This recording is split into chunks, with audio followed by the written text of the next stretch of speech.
کرتارپور راہداری اوپن، سکھ یونیورسٹی کا قیام شاندار اقدام، ہندو مندر کو دوبارہ کھولنے کی تعریف۔ امریکی کمیشن برائے مذہبی آزادی کی سالانہ رپورٹ میں پاکستانی اقدامات کا اعتراف۔ بھارت میں انسانی بم قرار دے کر مسلمانوں کی کردار کشی۔ لائن آف کنٹرول کے پار لانچنگ پیڈ کا بھارتی دعویٰ مسترد، الزامات مقبوضہ کشمیر میں ریاستی دہشت گردی سے توجہ ہٹانے کی کوشش، بھارتی اقدامات خطے کے امن کے لیے خطرہ ہیں، دشمن افواج پاکستان اور عوام کے عزم کو کمزور نہ سمجھے، ترجمان دفتر خارجہ۔ اس پہلی تاریخ کو ایک اور خوشخبری پاکستان کی پبلک کو ملے گی، جبکہ ڈیزل اور پیٹرول کی قیمتوں میں خاطر خواہ کمی ہوگی۔ 1%، 2% اور 3% کے انٹرسٹ کے اوپر لونز دیے جائیں گے اسمال اینڈ میڈیم انٹرپرائزز کو۔ آئندہ ماہ پیٹرولیم مصنوعات مزید سستی ہونے کی خوشخبری، پیٹرول اور ڈیزل سستا ہونے سے مہنگائی بھی کم ہوگی۔ اگلا بجٹ کرونا بجٹ ہوگا، مشیر خزانہ حفیظ شیخ کی دنیا کامران خان کے ساتھ میں گفتگو۔ آٹا چینی اسکینڈل کی تحقیقات، انکوائری کمیشن کو 3 ہفتے کی مہلت، وفاقی کابینہ نے منظوری دے دی، بنیادی اشیاء کی برآمد پر 2 ہفتے کے لیے پابندی عائد، چھوٹے کاروبار والوں کے لیے 75 ارب روپے کا پیکج، 3 ماہ کے لیے بجلی کا بل معاف ہوگا، لاک ڈاؤن میں 9 مئی تک توسیع کے فیصلے کی توثیق، شائستہ بانو گیلانی کو مسابقتی کمیشن کی قائم مقام چیئرپرسن تعینات کرنے کی بھی منظوری۔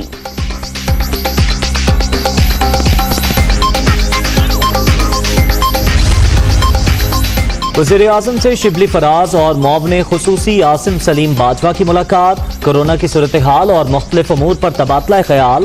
عمران خان نے نئے وزیر اطلاعات کو پہلا ٹاسک سونپ دیا۔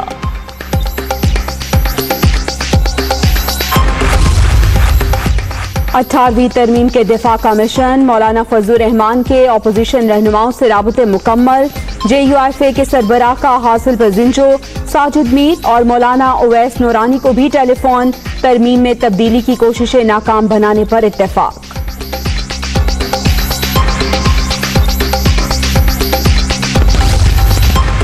سیاسی جماعتوں نے 18ویں ترمیم کو پڑھے بغیر تبصرے کیے، اختیارات صوبوں کو دینے سے تعلیم کا معیار خراب ہوا، دنیا بھر میں تعلیم نصاب وفاق کے پاس ہوتا ہے، کاف لیگ ملکی مفاد کے خلاف کسی ترمیم کا ساتھ نہیں دے گی، چودھری شجاعت حسین۔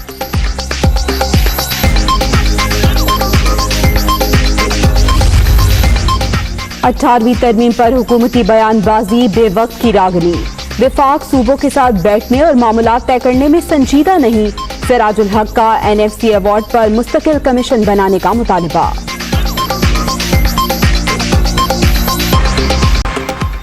کورونا سے اب تک 312 اموات، ملک بھر میں 14,612 مریض، پنجاب میں 5,730، سندھ میں 5,291، خیبر پختونخوا میں 1,984 اور بلوچستان میں 915 افراد متاثر۔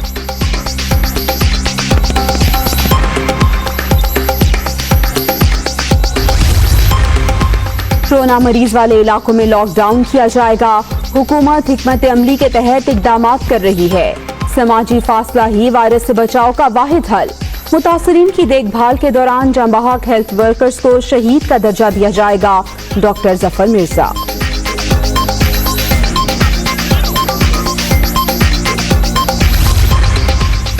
سندھ میں لاک ڈاؤن جاری، رمضان المبارک کے دوران تمام جلسے جلوسوں پر بھی پابندی، مذہبی تقریبات بھی منعقد نہیں کی جا سکتی، صوبائی محکمہ داخلہ نے نوٹیفیکیشن جاری کر دیا۔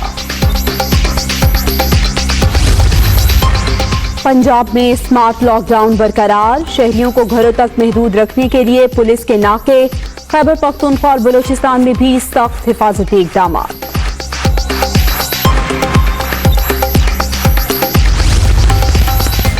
جعلی آڈیو کلپ سکینڈل، سندھ حکومت کے بعد کراچی الیکٹرانکس ڈیلرز ایسوسی ایشن کا بھی ایف آئی اے کو خط، معاملے میں میرا نام لیا جا رہا ہے، تحقیقات کی جائیں، رضوان عرفان کا مطالبہ۔ امریکہ میں کورونا سے آج اب تک 1065 ہلاکتیں، اٹلی میں 382، فرانس میں 367 اور اسپین میں 301 افراد جان سے چلے گئے۔ 24 گھنٹے کے دوران ترکی میں 92 اور ایران میں 71 اموات۔ کورونا ابھی خاتمے سے بہت دور ہے، عالمی ادارہ صحت نے خبردار کر دیا، صورتحال خراب ہونے کا خدشہ ہے، تمام ممالک خود ذمہ داری کا احساس کرتے ہوئے عوام کی صحت کے جامع طریقے اپنائیں۔ WHO۔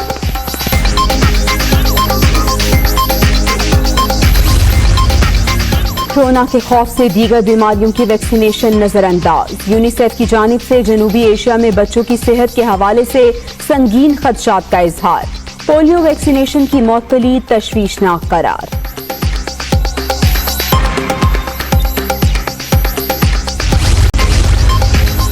فکسنگ ٹیلنٹ کی بربادی، ملوث کرکٹرز کو جیل میں ڈالا جائے، رمیز راجہ کا پاکستان میں قانون سازی کا بھی مطالبہ۔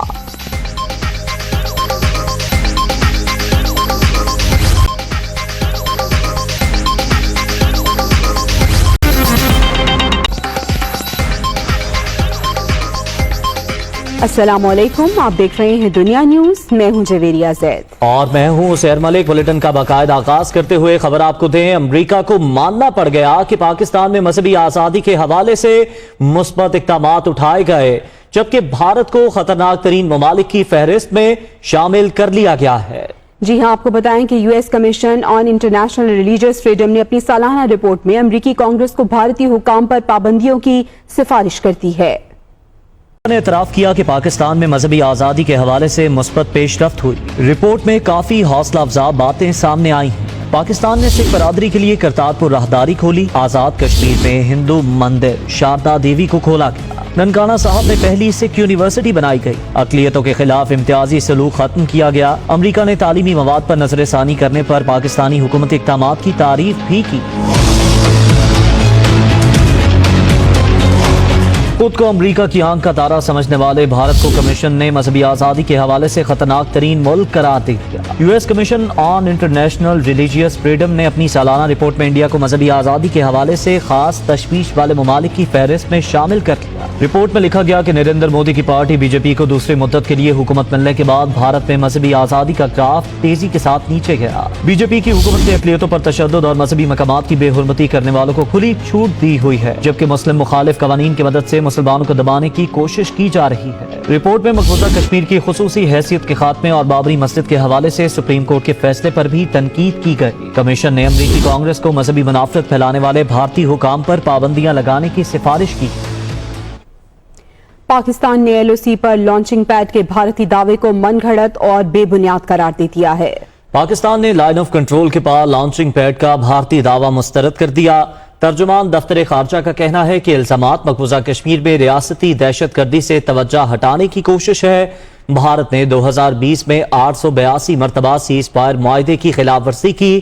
بھارتی اقدامات خطے کے امن کے لیے خطرہ ہیں، دشمن افواج پاکستان اور عوام کے عزم کو کمزور نہ سمجھے۔ بھارت میں مسلمانوں کے خلاف مہم جاری، وزیر خارجہ نے سیکرٹری جنرل OIC اور رکن ممالک کے ہم منصب کو خطوط لکھ دیے۔ شاہ محمود قریشی نے خط میں لکھا کہ RSS اور بی جے پی مسلمانوں کے خلاف نفرت انگیزی اور نسل کشی کر رہی ہے۔ بھارت میں مسلمانوں کو کورونا وائرس کا ذمہ دار قرار دیا جا رہا ہے۔ ہندوستان کے اقدامات عالمی قوانین کے منافی ہیں۔ ہندوتوا ایجنڈے کے تحت چلنے والی مہم کے نتائج خطرناک ہو سکتے ہیں۔ خط میں مطالبہ کیا گیا کہ OIC معاملے کو عالمی فورمز پر اٹھائے۔ اور شہباز شریف کہتے ہیں کہ بھارت اقلیتوں کی نسل کشی کے مذموم ایجنڈے پر کاربند ہے۔ اپوزیشن لیڈر نے مودی سرکار کی سرپرستی میں مسلمانوں کے خلاف نفرت انگیز مہم کی شدید مذمت کی۔ خبروں کے سلسلے کو آگے بڑھائیں اور آپ کو بتائیں، وفاقی کابینہ نے بنیادی اشیاء ضروریہ کی برآمد پر 2 ہفتوں کے لیے پابندی عائد کر دی، جبکہ چھوٹے کاروبار والوں کے لیے 75 ارب کا ریلیف پیکج بھی دیا۔ کورونا سے متاثر صحافیوں کی مالی امداد اور ہیلتھ ورکرز مالی معاونت پیکج بھی منظور کر لیے گئے۔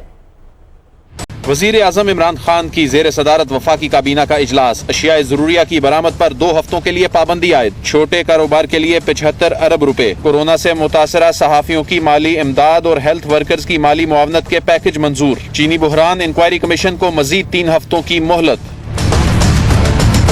کابینہ اجلاس میں 13 نکاتی ایجنڈے سمیت ملک کی معاشی و سیاسی صورتحال پر غور کیا گیا۔ کابینہ نے فیصلہ کیا کہ کورونا وائرس ڈیوٹی کے دوران شہید ہیلتھ ورکرز کو شہداء پیکج کے برابر مالی امداد دی جائے گی۔ چھوٹے تاجروں کے 3 ماہ کے بجلی بل بھی معاف کر دیے گئے۔ وزیر اعظم نے ہدایت کی کہ وزارتوں کی کارکردگی بہتر بنانے کے لیے تھنک ٹینک قائم کیے جائیں۔ کابینہ نے شائستہ بانو گیلانی کو مسابقتی کمیشن کی قائم مقام چیئرپرسن مقرر کرنے اور لمیٹڈ کمپنیوں میں ڈائریکٹرز کی خالی آسامیوں پر نامزدگیوں کی بھی منظوری دے دی۔ پارکوں کے بورڈ آف ڈائریکٹرز کی تشکیلیں نو کرتے ہوئے آفتاب حسین، عبدالہادی شاہ اور بشرا ناز ملک کو بورڈ میں شامل کرنے کی منظوری کے ساتھ نیشنل کوارڈینیشن کمیٹی فیصلوں کی بھی توثیق کر دی۔ ویڈیو لنک میں خرابی کے باعث متعدد وزراء کابینہ اجلاس میں شریک نہ ہو سکے۔ کچھ دیگر خبریں شامل کرتے ہوئے آپ کو بتائیں کہ مولانا فضل الرحمان نے اپوزیشن رہنماؤں سے رابطے کیے۔ 18ویں آئینی ترمیم کا مکمل دفاع کرنے پر اتفاق کیا گیا ہے۔ اعلامیے میں کہا گیا کہ حکومتی سازش کسی صورت کامیاب نہیں ہوگی۔ NFC ایوارڈ کے تحت صوبوں کے حق کا ہر حال میں دفاع کیا جائے گا۔ 18ویں ترمیم میں نظر ثانی، حزب اختلاف ڈٹ گئی۔ مولانا فضل الرحمان کے اپوزیشن رہنماؤں سے رابطے، 18ویں ترمیم کا ہر صورت دفاع کرنے پر اتفاق۔ سربراہ JUI نے opposition leader Shahbaz Sharif, chairman Peoples Party Bilawal Bhutto, Mahmood Khan Achakzai, Aftab Sherpao, Hasil Bizenjo, professor Sajid میر سمیت دیگر سیاسی رہنماؤں سے رابطہ کیا۔ اپوزیشن کے مشترکہ اعلامیے میں کہا گیا کہ حکومتی سازش کسی صورت کامیاب نہیں ہونے دی جائے گی۔ NFC ایوارڈ کے تحت صوبوں کے حقوق کا ہر حال میں دفاع کریں گے۔ 18ویں ترمیم میں رد و بدل کی بجائے اس پر عمل درآمد یقینی بنانے پر زور دیا گیا۔ چودھری شجاعت حسین کا کہنا ہے کہ اکثر سیاسی رہنما 18ویں ترمیم کو پڑھے بغیر تبصرہ کر رہے ہیں۔ صدر مسلم لیگ کاف چودھری شجاعت حسین نے اپنے بیان میں کہا کہ اکثریت کے بلبوتے پر چند ترامیم میں آئندہ نسلوں کو ملکی تاریخ سے بے خبر رکھا گیا۔ تعلیم سے متعلق ترمیم میں طلباء کو تحریک سے محروم کر دیا گیا۔ دنیا کے کسی بھی آئین میں تعلیمی نصاب وفاق کے پاس ہوتا ہے۔ اختیارات صوبوں کو دے کر تعلیم کا معیار خراب کر دیا گیا۔ ملکی مفاد کے برعکس کسی بھی ترمیم کی مخالفت کریں گے۔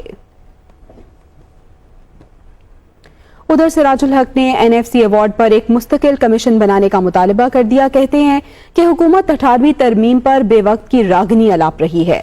امیر جماعت اسلامی کا کہنا تھا حکومت صوبوں کے ساتھ بیٹھ کر معاملات طے کرنے میں سنجیدہ نہیں، وزیروں مشیروں کا ہجوم بڑھ رہا ہے اور کارکردگی میں کمی آ رہی ہے۔ حکومت میڈیا کے ذریعے عوام کو تسلیاں دے رہی ہے۔ سراج الحق نے کہا کہ عالمی منڈی میں تیل کے نرخوں میں مزید 15% تک گراوٹ ہوئی۔ ملک میں پیٹرولیم مصنوعات کی قیمتوں میں 40 روپے فی لیٹر تک کمی کی جائے۔